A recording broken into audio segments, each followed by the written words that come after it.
खरं निवडणाऱ्या बाजूचे आहेत आपण, नाहीतर इथल्या सगळ्या लोकांचे फोटो इथे केवळ हार घालायसाठी लावलेले नाहीये. ज्या विद्यार्थ्यांना 3 डोमेन मध्ये आपण बोलूया, त्यातला पहिला डोमेन आहे की ज्या पालकांना वाटतं की माझा मुलगा स्पर्धा परीक्षा क्षेत्रात आला पाहिजे, तो PSI झाला पाहिजे, IPS झाला पाहिजे, पोलीस भरती झाला पाहिजे. पहिला सल्ला त्या पालकांसाठी की तुम्ही तुमच्या मुलांकडनं अवास्तव अपेक्षा करणं बंद करा. प्रत्येक मुलगा सारखा नाही. आपण तारे जमीन पर नावाचा चित्रपट बघितलेला आहे सगळ्यांनी. सगळ्यांना उचलून त्या रॅट रेस मध्ये लावू नका. तो वीरू सहस्त्रबुद्धे जे सांगायचं ते ऐकलं पाहिजे आपण सगळ्यांनी. आणि ती रॅट रेस म्हणजे स्पर्धा परीक्षेतलं यश मिळालं म्हणजे मोक्ष मिळतं असं काही नाहीये. लक्षात घ्या. तुम्ही तुमच्या मुलांना त्यांच्या पायावर खंबीरपणे उभं राहण्यासाठी आत्मविश्वास दिला पाहिजे. नाहीतर आज ज्या लोकांचा सत्कार झालाय त्यांना जे पद मिळालंय ते मी सोडलं म्हणजे हा आत्मप्रगती असं नाही, पण त्याच्या मागे माझं कुटुंब माझ्या मागे ठामपणे उभं राहिलं होतं. आणि या सगळ्या काळात मला माझ्या स्वची जाणीव झाली. काकाजींसारखे चांगली लोक आयुष्यात आली आणि कळालं की आपल्याला आयुष्याचं प्रयोजन काय असलं पाहिजे. आणि मला माझ्या आयुष्याचं प्रयोजन मिळालं. पालकांनी हे गंभीरपणे घ्यायला पाहिजे जास्त, की आपल्याला कोणताही 10वी 12वी. माझ्याकडे काकाजी एक पालकांचा त्या दिवशी फोन आला होता. मला म्हणजे मला मुलीला UPSC ची तयारी करायला लावायची, तिला ज्युनियर KG मध्ये ICSE मध्ये टाकू का CBSE मध्ये टाकू. तर मला असं वाटतं की हे खूप गंभीरपणे घेण्याची गरज आहे. म्हणजे माझ्या पोरीला 20व्या वर्षी UPSC ची तयारी करायची, तर तिला मी आता ICSE मध्ये टाकू का CBSE मध्ये टाकू. याचा विचार समाज म्हणून आपण सगळ्यांनी करायची वेळ आलेली आहे. आणि अधिकारी मित्रांना माझे हात जोडून विनंती, आपली भाषणं हा प्रॉब्लेम क्रिएट करतायत. कदाचित तुम्हाला माझं हे बोलणं आवडणार नाही, परंतु बोलण्याच्या ओघात आपण काहीतरी बोलून जातो. आणि ते बोलून जाणं गाव खेड्यात कुठेतरी कोपऱ्यात एक पोरग बसलेलं असतं आणि ते विचार करते की हा झाला तर मी पण होऊ शकतो. मला असं वाटतं तुम्ही जे झालाय ते असंच झालेले नाही. त्याच्या मागं गुडघे फुटलेले, शिरपेन झालेले आणि या सगळ्या संघर्षात आज तुम्ही इथपर्यंत येऊन पोहोचलेला आहे. मला असं वाटतं आपल्या सगळ्या अधिकाऱ्यांची ही जबाबदारी आहे की स्पर्धा परीक्षा क्षेत्राचं सत्य आपण लोकांच्या समोर मांडण्याची ही वेळ आहे. नवीन तयारी करू इच्छिणाऱ्या आपल्या पालकांना फोर्स करणाऱ्या पाल्यांना फोर्स करणाऱ्या पालकांना माझे हात जोडून विनंती. आणि त्याचबरोबर विद्यार्थ्यांनाही हात जोडून विनंती. 10वीचा मुलगा येतो आणि मला म्हणतो UPSC करायची, 12वीचा मुलगा येतो आणि मला म्हणतो UPSC करायची. उज्ज्वला मॅडम सारखी प्रामाणिक लोक फार थोडी आहे तिथं की जी सांगतात की मी UPSC साठी पात्र नव्हते म्हणून त्यांनी मला बाजूला काढलं. 10वीच्या वर्गामध्ये UPSC करायची नसते. 10वीच्या वर्गामध्ये 10वी नीट करायची असते. 12वीच्या वर्गामध्ये UPSC करायची नसते. 12वीच्या वर्गामध्ये 12वी नीट करायची असते. आणि 10वी 12वीचं शिक्षण नीट घेतलं ना तर आमच्याकडं MPSC मध्ये ज्या वेळेला मुलं येतात काकाजी, त्यावेळेला स्टेट बोर्ड वाचतात. म्हणजे आमच्या समोरची सगळ्यात मोठी अडचण काय, आमच्या लोकांना विज्ञानच येत नाही. बरोबर आहे ना, सगळ्यांना सहमत असतील लोक याच्याशी. म्हणजे इथं आल्यानंतर आपल्याला पहिलं काय करावं लागतं तर स्टेट बोर्ड वाचायचं. मग तू ज्या वेळेला शाळेत स्टेट बोर्ड शिकत होता त्यावेळेला तू काय करतो. तर मला असं वाटतं पालकांनी आपल्या मुलांचा अभ्यास घेण्याची परत एकदा वेळ आलेली आहे. म्हणजे आपल्याला इथं सुरत चव्हाण निर्माण करायचे आहेत का वीरभद्र आठवडे निर्माण करायचे आहेत हे आपण सगळ्यांनी ठरवलं पाहिजे. स्वयंप्रेरणेनं पुढे जाणारे लोक फार कमी आहेत. आपल्या पोरांकडे आपण लक्ष दिलं पाहिजे. आज इंस्टाग्रामवर रील काढून कम्युनिटी तयार करून व्हायरल होणारे लोक खूप आहेत. म्हणजे ते चुकीचे आहेत असं माझं म्हणणं नाहीये, पण समाजाला दिशा देणारी, लोकांच्या मदतीला येणारी लोक जर आपल्याला उभी करायची असतील तर आपल्याला आपल्या पोरांकडे लक्ष द्यावं लागेल. आणि जी 10वी 12वीची पोरं हे ऐकत असतील त्यांना माझे हात जोडून विनंती की तू आता ज्या वर्गात शिकतोयस ते नीट शिकलं पाहिजे. तेच तुझा पुढचा प्रवास सोपा करणार आहे. नाहीतर MPSCच्या मुलाखतीमध्ये ज्या वेळेला आपल्याला वाघ सर प्रश्न विचारतात की प्लॅन B काय आहे, आणि त्यावेळेला आपल्याकडे त्या प्रश्नाचं उत्तर नसतं आणि मग मात्र आयुष्यात अडचणी निर्माण होतात. काल परवा लिफ्ट फॉर अपलिफ्टमेंट नावाची एक संस्था पुण्यामध्ये काम करते. डॉक्टर अतुल ढाकणेंच्या नेतृत्वाखाली सर UPSC मधून पोस्ट होल्डर आहेत. BJ मेडिकल कॉलेजमध्ये काही डॉक्टर्स आहेत. BJ मेडिकल कॉलेजमध्ये डॉक्टर जे फर्स्ट इयर सेकंड इयरला शिकतायत ते लोक गडचिरोली मेळघाट परिसरातून 100 11वी 12वीचे विद्यार्थी आणतात आणि त्या विद्यार्थ्यांना नीटचं प्रिपरेशन त्यांच्याकडून करून घेतात. आणि अभिमान वाटतो की त्या संस्थेचे मागच्या वर्षी 24 विद्यार्थ्यांपैकी 16 विद्यार्थी MBBS झालेले. तर ते जे विद्यार्थी झाले ते विद्यार्थी कशामुळे झाले, स्वप्न बघितलं म्हणून झाले नाही, तर ते स्वप्न सत्यात येण्यासाठी त्यांनी अभ्यास केला होता. 11वी 12वीचा बेस त्या विद्यार्थ्यांचा चांगला होता. कारण परवा अण्णांच्या जयंतीला बोलण्याचं भाग्य आलं मला तिथं. आणि तिथं बोलत असताना मी त्या पोरांना एक बोलून गेलो, जे मी घरी आल्यावर त्याचा विचार केला ते असं होतं. त्या पोरांना मी असं म्हणलं, पोरांना 11वी-12वीच्या नीटला तुम्हाला कमी मार्क पडले ना, तुमचं फार बिघडत नाही रे, कारण तुम्हाला ग्रॅज्युएशनचे इयर्स आहेत परत तुमचं आयुष्य उभं करायला. पण आमच्या पोरांच्या समोर हा चॉईसच नाहीये, कारण आपण ग्रॅज्युएशन करून झाल्यावर या फील्डमध्ये येतो. त्याच्यामुळे एक तर या फील्डमध्ये येत असताना जाण्याचा कालावधी निश्चित केला पाहिजे. तयारी पूर्ण केल्यानंतरचे 2 अटेम्प्ट आपण दिले पाहिजे. आणि त्याचं जर होत नसेल तर आपण थांबलं पाहिजे. आणि समाजाला, या सगळ्या मॉबला, ऐकणाऱ्या सगळ्या लोकांना विनंती की स्पर्धा परीक्षेतून माघारी येणाऱ्या पोराला आनंदाने स्वीकारा, त्याची खिल्ली उडवू नका. लय आला मोठा साहेब, इथं बसणारे कित्येक लोकांना हे ऐकावं लागलेलं आहे. रात्रीच्या अंधारात ही पोर गावात जातो, की दिवाळीला घरी नाही गेली, कारण लोक विचारायची कवा व्हायचं तुझं, बरोबर ना, असं होत होतं ना. आणि लोकनिंदा त्यावेळेला आली, आणि जी लोक त्यावेळेला वाकड्या नजरेने बघायची ती लोक आता ताट मानेने आपल्याकडे बघतात आणि आपली कॉलर टाईट झालेली असती. हे सगळ्यांनी अनुभवलंय. त्यामुळे हा पालकांना पहिला सल्ला होता माझा. सल्ला द्यायला फार नाही, मी काय मोठा नाही. दुसरा सल्ला मला द्यायचा स्पर्धा परीक्षेची आत्ता तयारी करणाऱ्या विद्यार्थ्यांना, आत्ता जे स्पर्धा परीक्षेची तयारी करतात त्या लोकांना, त्यांना असा सल्ला आहे माझा की तुम्ही खरंच विचार करा की तुम्ही खरंच अभ्यास करताय का.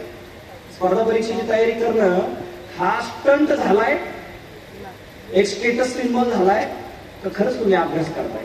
आज काकाने आमच्याकडे परीक्षा नाही झालेल्या, 2 वर्ष झालं एमपीएससीची कंबाईनची परीक्षा नाही झालेली. 30 एप्रिलला परीक्षा झाली, 2 वर्ष झालं परीक्षा नाही झाली. आणि आता जर आपण लायब्ररीमध्ये गेलो जस्ट फिरायला, तर 100 पैकी लायब्ररीमध्ये उपस्थित असणाऱ्या पोरांची संख्या 10-15 इतकी आहे.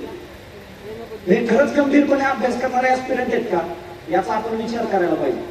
रयतचा रिव्हिजन प्रोग्राम आम्ही ज्या वेळेला सुरू केला त्यावेळेला सगळ्या तो कसा चाललाय हे मी काय सांगायची आवश्यकता नाहीये. सगळ्या टीमचं एकच मत होतं की या काळामध्ये जी गंभीरपणे अभ्यास करणारी पोरं आहेत ती प्रवाहाच्या बाहेर फेकली जायला नको, म्हणून केवळ आपण तो रिव्हिजन प्रोग्राम सुरू करू. मागचे 52 दिवस 49 पेपर झाले, त्यातले 52-53 दिवस झालं तो कार्यक्रम चाललाय. त्याच्यामुळे स्पर्धा परीक्षा करणारी जी लोक आहेत, आज जी तयारी करतात, हे खरंच तुम्ही गंभीर आहेत का या प्रक्रियेच्या संदर्भाने. इथं बादल सर बसले, बघा बादल सर मगाशी लेक्चरला मगाशी बसले होते. इंग्रजी व्याकरणाचं सर्वोत्तम नाव आहे महाराष्ट्राचं बादल सर. पण सगळ्यात मोठी अडचण काय आहे, विद्यार्थ्यांचं मत असं आहे, इंग्रजीच्या लेक्चरला तो बसतो, विज्ञानाच्या लेक्चरला तो बसतो, गणिताच्या लेक्चरला तो बसतो, आणि त्याचं म्हणणं असतं की सरांना शिकवता येत नाही.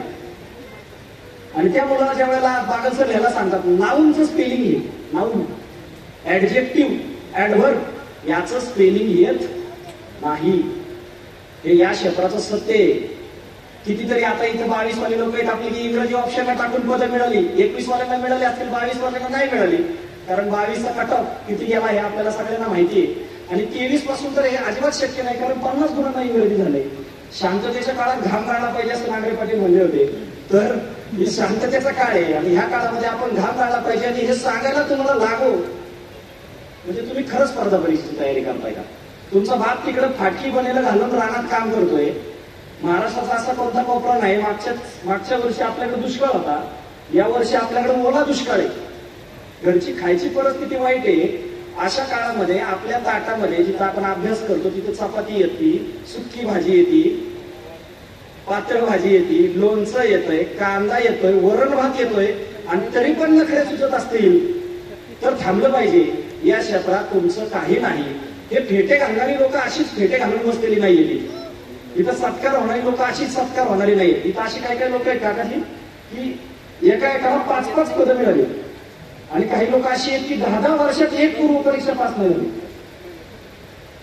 आपण या लोकांना सांगितलं पाहिजे, आपले मित्र असतील तर लोकनिंदेचं भय सांभाळून आपण त्यांना सांगितलं पाहिजे, भाऊ आता थांबलं पाहिजे. आणि थांबून काय केलं पाहिजे त्याच्यावरही काउन्सिलिंग केलं पाहिजे. आणि त्याच्या संदर्भाने येत्या काळामध्ये पुणे विद्यापीठासोबत रयत प्रबोधिनी काही उपक्रम घेऊन येते. या क्षेत्रातून एक्झिट घेऊ इच्छिणाऱ्या विद्यार्थ्यांना आपल्याला एक्झिट कशी सोपी करता येईल याचा प्रयत्न या पुढील काळात रयत प्रबोधिनीच्या माध्यमातून केला जाणार आहे. तिसरं मला ज्या लोकांविषयी बोलायचं ते म्हणजे आता फेटे घातलेले, आपण सगळे हिरव्या रंगाचे फेटे घातलेले सगळी लोक, याच्यामध्ये सगळेच आहेत. म्हणजे आजच्या या सन्मान सोहळ्यामध्ये एकही IAS नाही, एकही IPS नाहीये, एकही डेप्युटी कलेक्टर नाही, एकही DYSP नाही. पण ह्यांचे सत्कार महत्वाचे. रयत प्रबोधिनी म्हणजे आता तुम्हाला सगळ्यांना जे या क्षेत्रात आहे त्यांना सगळ्यांना माहिती की समजा रयत प्रबोधिनीने डिस्क्रिप्टिव्हची बॅच चालू केली आणि 2 लाख रुपये फी ठेवली, 100 ऍडमिशन होती, निश्चित आहे एवढं सगळ्या डोमेन मध्ये आम्हाला काम करता येणं शक्य आहे. याच डोमेन मध्ये काम का करते रयत प्रबोधिनी? वर्ग 2, वर्ग 3, गट ब, गट क, तलाठी आणि आमच्या विक्रमची पोरं इथं आले सगळी. याच डोमेन मध्ये काम का करतोय आम्ही? याच डोमेन मध्ये आपण सगळे काम का करतोय? हा तिसरा संदेश आहे. ज्यांच्या ज्यांच्याकडे हिरवा फेटा आहे त्यांच्या त्यांच्या शेजारी लाल फेट्यातली लोक बसलेली, एकदा त्यांच्याकडे बघा.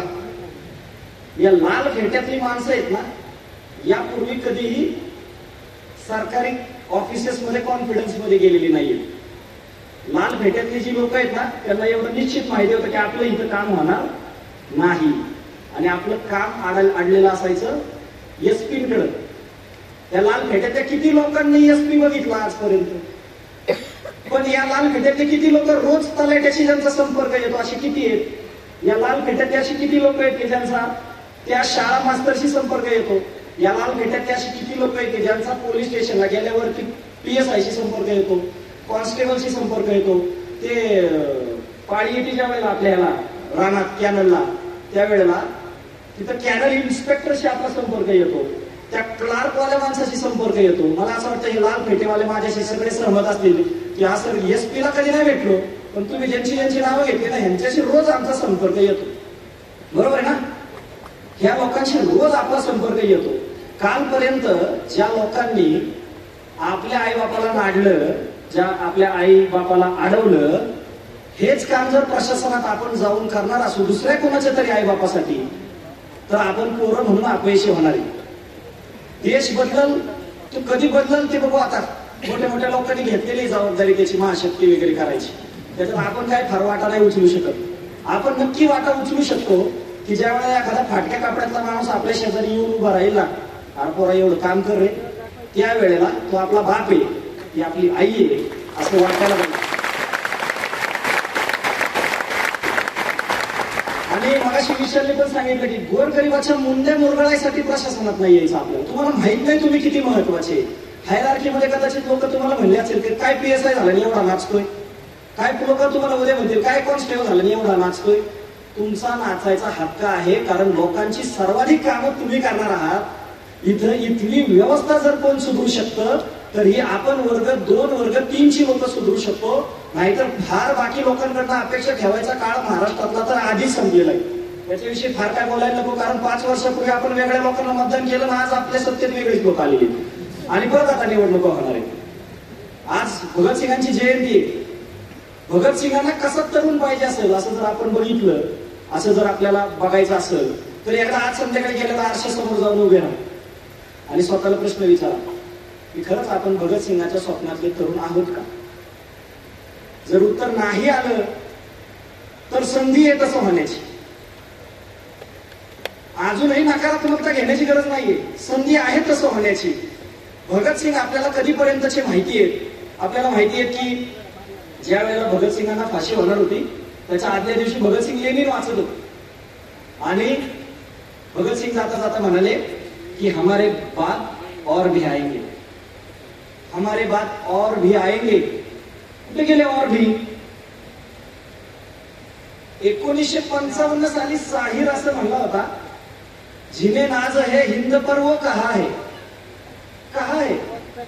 कुठे गेले ती लोक ज्यांना हिंदुस्थानवर गर्व होता, ज्यांना या देशावर गर्व होता? मी माझ्या पोराचं नाव का कधी साहिर ठेवलं. मला असं वाटतं की साहिरला जे वाटत होतं ते कदाचित कोणाला जमलं जमलं, माझ्या पोराला जमलं तर जमलं तेवढाच आशावाद आपण ठेवू. त्याच्यासारखं नाही तर पोराचं तर नाव ठेवतो कधी साहिर. कदाचित माझं बोलणं लय भावनिक वाटत असं ना तुम्हाला, हे स्वप्नरंजन असं कुठं होत असते का, हा माणूसच फालतोय. यातल्या एका माणसालाही माझं जर पटलं, माझा सोपा प्रश्न आहे, हमारे बाद और भी आएंगे असं म्हणणाऱ्या भगतसिंगांच्या डोळ्यात डोळे घालून बघू शकतो का? राज्याची परिस्थिती बदलायची कुणी? मुख्यमंत्र्यांनी ठेका घेतलेला. आपल्याला करावं लागेल, तुम्हाला करावं लागेल, मला करावं लागेल, सामान्य लोकांना करावं लागेल. मी सकाळी येताना सूत्र सरांना बोलत होतो की रयतचा विचार, रयतचा धागा कसा आला. छत्रपती शिवाजी महाराजांनी आपल्याला सांगितलं रयत म्हणजे, रयत हा शब्द कुठून आला तर छत्रपती शिवाजी महाराजांकडून आला. छत्रपती शिवाजी महाराजांनी जे उभं केलं ना त्याला स्वराज्य असं म्हणतात. 1960 सालानंतर त्या स्वराज्याला महाराष्ट्र ही अशी ओळख मिळाली. जमीन तीच आहे, दगडी तीच आहे, माणसं तीच आहे, स्वराज्य तेच. त्याच्यानंतर तो पॅटर्न महात्मा फुलेंकडे आला. महात्मा फुलेंनी शिक्षणाचं बीज रोवलं. धर्माच्या स्पेसमध्ये महात्मा फुले हात घालतात आणि समतेची चळवळ सुरू करतात. याच्यानंतर एक राजा या मातीत जन्म घेतो, ज्यांचं नाव राजश्री शाहू महाराज. आणि आपण राजा असतं लोकांच्या कामाला कसं आलं पाहिजे याचं मूर्तिमंत उदाहरण जर कोण आहे तर ते राजश्री शाहू महाराज आहे. म्हणजे राजा अधिक ऋषी असं ज्यांना म्हणलं जातं असे राजश्री शाहू महाराज. म्हणजे ज्या ज्या वेळेला समजा राज्य करताना प्रश्न पडला की महाराष्ट्र राज्य कसं चालवावं, तर इतिहास विषयाचा विद्यार्थी म्हणून मला असं नेहमी वाटतं की त्यांनी आता शाहू महाराजांचं राज्य कसं चालत होतं हे जर बघितलं तर आपल्या बऱ्याच अडचणी संपतील. त्यामुळे राज्य कसं, स्वराज्य कसं निर्माण करावं तर छत्रपती शिवाजी महाराजांचं सारखं करावं.